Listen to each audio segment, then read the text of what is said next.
Hello, guys. Welcome back to Beyond Books Education Visual Learning Platform. दोस्तों आज हम new chapter start करने वाले हैं। उससे पहले हम चैप्टर का नाम पता करें, क्या पढ़ने वाले हैं वो पता करें। उससे पहले हम कुछ ऑप्टिकल फिनोमेनन देखना चाहते हैं। जैसे कि आप दिन भर मिरर में अपने आप को कई बार देखते हैं। हम जब ड्राइव कर जाते हैं तो जो हमारा साइड व्यू मिरर होता है या तो फिर रियर व्यू मिरर जो होता है, वहाँ पे पीछे से आने वाले व्हीकल्स को हम देखते हैं। हम अभी जो मॉनसून की सीजन चल रही है वहाँ पे हम ये रेनबोज देखते हैं हमारे आजू बाजू में। देन हमें सनसेट के दौरान या सनराइज़ के दौरान या दिन भर हमें पानी में अपनी इमेज दिखती है, परछाई दिखती है। मून हमें रात को दिखने लगता है। सनसेट के दौरान ये जो स्काई का कलर है ये रेड हो जाता है। देन रात को हमें स्टार्स दिखते हैं। पेंसिल को अगर हम पानी से भरे ग्लास में रखें तो वो मुड़ी हुई लगती है। अब ये सारे क्या है, ऑप्टिकल फिनोमेना है जो हम डेली लाइफ में ऑब्जर्व करते हैं। अब क्वेश्चन ये होता है कि ये डेली जो ऑप्टिकल फिनोमेना हम देखते हैं वो किससे जुड़े हैं? ऑब्वियसली लाइट से जुड़े हैं। बट लाइट के भी दो बहुत ही फेमस फिनोमेनन्स है जिसका नाम है रिफ्लेक्शन एंड रिफ्रैक्शन। कोई भी चीज़ अगर हमें दिखती है तो इन दो फिनोमेनन की वजह से दिखती है। हमें स्टार्स टिमटिमाते दिखते हैं तो इसका रीज़न है रिफ्रैक्शन। हमें ये पेंसिल मुड़ी हुई दिखती है तो उसका रीज़न है रिफ्रैक्शन।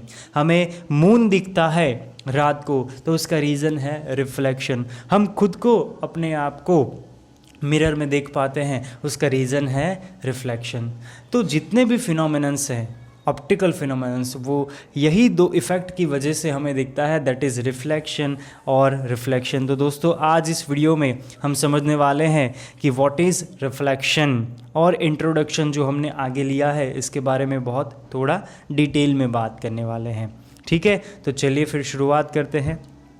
दोस्तों सबसे पहले हमें जो जानना ज़रूरी है, जिसे हम प्री रिक्विजिट कहते हैं, वो हम ये जानते हैं कि दुनिया में दो तरह के ऑब्जेक्ट्स होते हैं।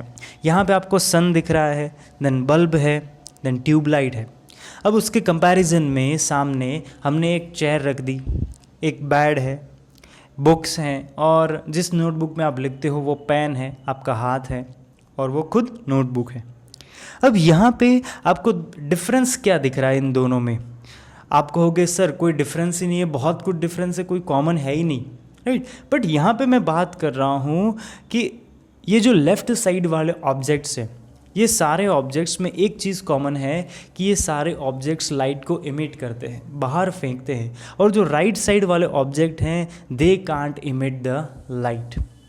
तो ऐसे ऑब्जेक्ट्स को हम दो कैटेगरीज में डिवाइड करते हैं। जो ऑब्जेक्ट्स लाइट को इमिट कर सकते हैं उसे हम कहते हैं ल्यूमिनस ऑब्जेक्ट। जो ऑब्जेक्ट लाइट को इमिट कर सकते हैं एनवायरनमेंट में उसे हम कहते हैं ल्यूमिनस ऑब्जेक्ट्स। वर्ल्ड में ल्यूमिनस ऑब्जेक्ट्स बहुत कम है, जैसे स्टार्स हैं, सन है, और हमारी जो लाइट्स हैं वो। बाकी सारे ऑब्जेक्ट्स है नॉन ल्यूमिनस ऑब्जेक्ट्स, जो सिर्फ और सिर्फ दूसरे ऑब्जेक्ट की लाइट की वजह से हम देख पाते हैं। अब दूसरी प्री रिक्विजिट हमें जो जाननी ज़रूरी है वो है कि हम जब चलते हैं, हम पे लाइट गिरती है तो हमारी परछाई बनती है, राइट। आपको ये तो पता ही होगा कि आप दिन में जब चलते हो, बाहर जाते हो, तो या किसी भी चीज़ की, आपकी बात नहीं कर रहा हूँ, कोई भी चीज़ की परछाई ज़रूर बनती है। क्या ऐसा कभी हुआ है कि लाइट गिरी हो किसी पे और लाइट ये साइड में से निकल जाए? आपको ये जो येलो लाइन दिख रही है लेफ़्ट में से, वो जाके इस तरफ से, वो ऐसा होता है कि आप पे गिरेगी और आप एक ट्रांसपेरेंट मीडियम नहीं हो तो आपके साइड में से निकल के चली जाएगी? No, it is not possible. Light हमेशा क्या करेगी, अगर ट्रांसपेरेंट मीडियम है तो वो ट्रैवल करेगी दूसरी तरफ, लेकिन अगर नहीं कर पाती तो वहीं पे स्टॉप हो जाएगी।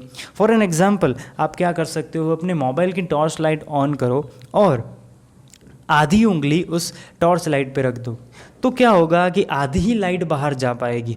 अब इसका मतलब क्या होता है, आधी लाइट आपने कवर कर ली और आधी लाइट ट्रैवल कर रही है। तो यहाँ पे आप क्या देख रहे हो कि light is only travelling in the straight path, it is not taking a cut नहीं मार रही है। ये मैं थोड़ा कॉमेडी बना रहा हूँ, लेकिन समझने की बात ये है कि लाइट हमेशा स्ट्रेट लाइन में ट्रैवल करती है। अब ये स्ट्रेट लाइन में ट्रैवल करती है, इसकी स्पीड भी हम जान लेते हैं कि जो वैक्यूम मीडियम है, राइट, यानी कि एक जगह से दूसरी जगह जाने के लिए जो ज़रूरी होता है। फॉर एन एग्जांपल आप अगर पूछो कि मीडियम क्या है, तो मीडियम का मतलब होता है दोस्तों कि अगर मुझे एक जगह से दूसरी जगह जाना है, right, for an example Delhi से मुंबई जाना है, तो मैं दो तरीके से जा सकता हूँ, बाय रोड भी जा सकता हूँ, बाय एयर भी जा सकता हूँ। रोड मीन्स लैंड, तो ये लैंड एंड एयर मेरे लिए क्या है, this are the mediums from which I am travelling, right. So एक पर्टिकुलर मीडियम के अंदर यानी कि वैक्यूम और एयर, इसके अंदर जो लाइट की स्पीड है वो है 3 × 10⁸ मीटर पर सेकेंड। इतनी ज़्यादा स्पीड है लाइट की। दूसरी बात मैं आपको बताना चाहता हूँ कि जो लाइट है this are the longitudinals waves. Longitudinal it means कि जो एटमॉस्फेयर के साथ 90 डिग्री एंगल बनाए, they are travelling along the path of atmosphere. Sound waves are the transversal waves, but the light waves are the longitudinal waves. Transversal it means they are traveling parallel with the medium, but longitudinal waves का मतलब होता है they are traveling along the path of atmosphere.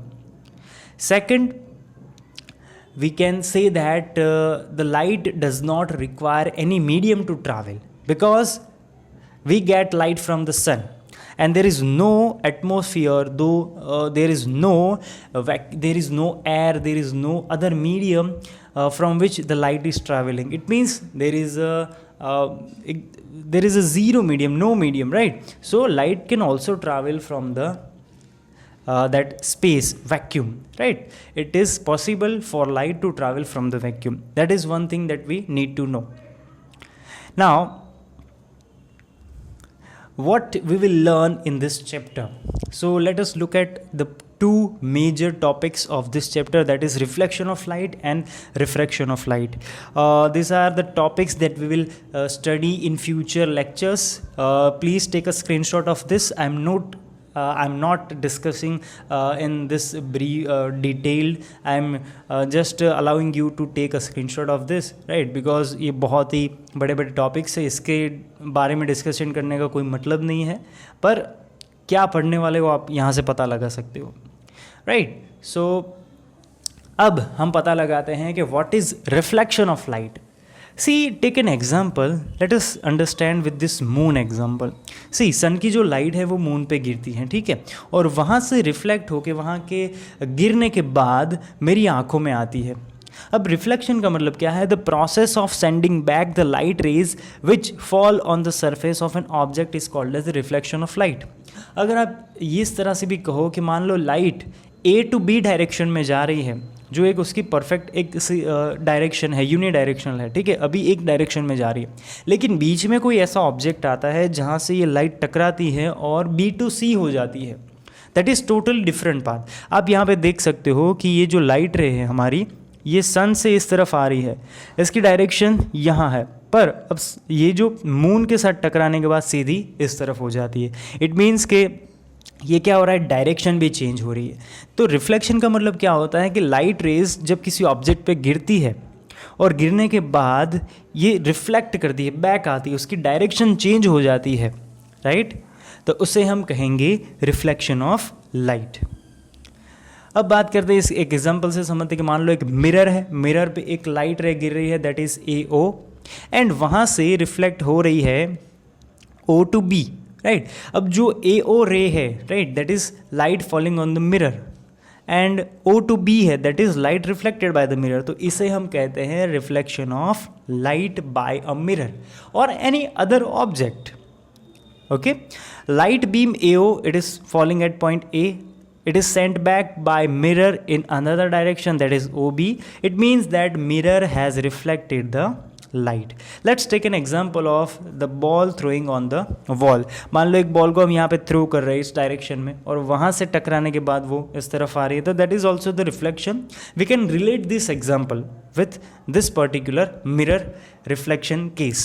Okay, so this is the reflection. It means simple अगर term में समझे तो light अगर कोई एक डायरेक्शन में ट्रैवल कर रही है, बीच में कोई ऑब्जेक्ट आता है और वहाँ से उसकी लाइट रेज की जो डायरेक्शन है वो चेंज हो जाती है। Clear? It is very easy to understand from this diagrams. So the objects having polished shining surface reflect more light than the objects having unpolished and dull surfaces। अब इसका मतलब क्या है? अब ये जो टॉपिक है इट इज़ दैट हमें ये क्वेश्चन होता है कि सर ऐसी कौन सी सर्फेसिस है जो लाइट को रिफ्लेक्ट करेंगी। दोस्तों हर एक सरफेस लाइट को रिफ्लेक्ट करती है, लेकिन उनके जो तरीके हैं वो अलग अलग हैं। दोस्तों जैसे मिरर की अगर बात करें तो मिरर हमेशा रेगुलर रिफ्लेक्शन करता है, जो हम आगे के वीडियोज़ में समझने वाले हैं। लेकिन बहुत सारी ऐसी सर्फेसिस है जो अनपॉलिश्ड है, नॉन शाइनिंग है, डल सर्फेसिस है, एकदम स्मूथ सर्फेस नहीं है। Almost 90% surfaces are the rough surfaces. तो रफ सर्फेसिस से क्या होता है कि अगर उन पे एक लाइट गिरती है तो वो हर एक डायरेक्शन में रिफ्लेक्ट होती है। एक पॉइंट पे गिरेगी तो वहाँ से रिफ्लेक्ट करेंगी, दूसरे पॉइंट पे गिरेगी तो वहाँ से रिफ्लेक्ट करेगी। ऐसा नहीं होता कि रिफ्लेक्शन के बाद जो लाइट रिफ्लेक्ट हो रही है, राइट, आपने जो मिरर में देखा कि एक ही डायरेक्शन में जा रही थी, वैसा यहाँ पे जो रफ सरफेसिस होती है वहाँ पे नहीं होता। वो हम आगे समझने वाले हैं कि ऐसा क्यों होता है, जो हमारे या थर्ड या फोर्थ पार्ट में आएगा। You have to wait for that. I am sorry because मैं सब कुछ एक लेक्चर में अंदर इंक्लूड नहीं कर सकता।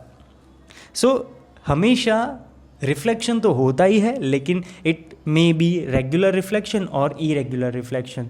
रेगुलर रिफ्लेक्शन हमेशा ज़्यादातर होता है पॉलिश्ड सरफेस, शाइनिंग सरफेस में से, और इरेगुलर रिफ्लेक्शन हमेशा होता है डल सरफेसेस से, रफ सरफेसेस से, राइट। यहाँ पे आपको दोनों एग्जांपल दिख रहे हैं, मिरर का एग्जांपल भी दिख रहा है एंड आपको एक चेयर का एग्जांपल भी दिख रहा है। तो you can compare from this diagram. Now see, अब ये मिरर बनता कैसे है? तो एक ग्लास शीट होती है जिस पे सिल्वर मेटल शीट्स को डिफ्यूज़ किया जाता है पिघलने के बाद, उनको मेल्ट करते हैं और उसके बाद एक सिल्वर, ऐसा कहा जाता है कि silver is the most reflective metal.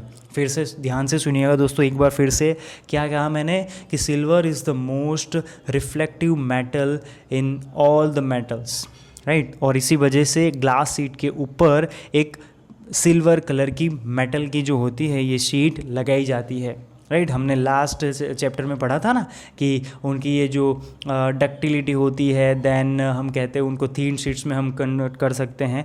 ये प्रॉपर्टीज़ यहाँ पे काम आती है। तो एक साइड पे हम क्या करते हैं, सिल्वर मेटल को लगा देते हैं, और दूसरी साइड पे लाइट रिफ्लेक्ट ना करे, या तो हम कह सकते हैं प्रोटेक्शन के लिए एक रेड कलर की परत लगाई जाती है। आपने देखा होगा ज़्यादातर, राइट। और यहाँ पे ऑलमोस्ट एवरी लाइट रे is reflected by the silver.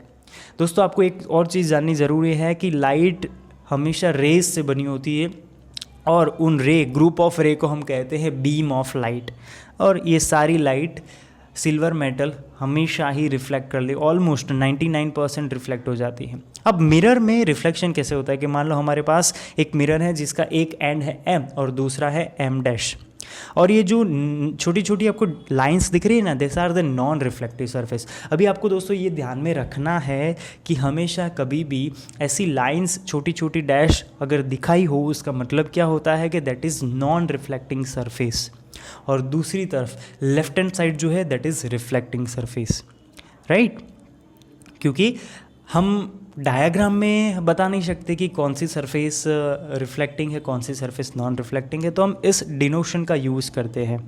Okay, so I hope कि आपको इस इंट्रोडक्टरी वीडियो में पता चला होगा। दोस्तों एक बहुत ही बोनस वाली चीज़ आपको बता रहा हूँ कि हमें इंस्टाग्राम में ज़रूर फॉलो कीजिए।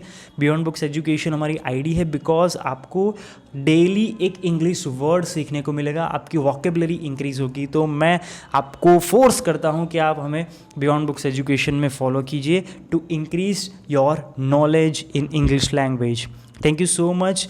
अगर इस वीडियो पसंद आया हो तो लाइक कीजिए, शेयर कीजिए अपने फ्रेंड्स के साथ, इनको बताइए कि यार ध्रुमिल सर इतना अच्छा पढ़ा रहे हैं। अगर कोई इम्प्रूवमेंट की ज़रूरत है तो ज़रूर बताइए, और सब्सक्राइब करके ज़रूर जाइएगा।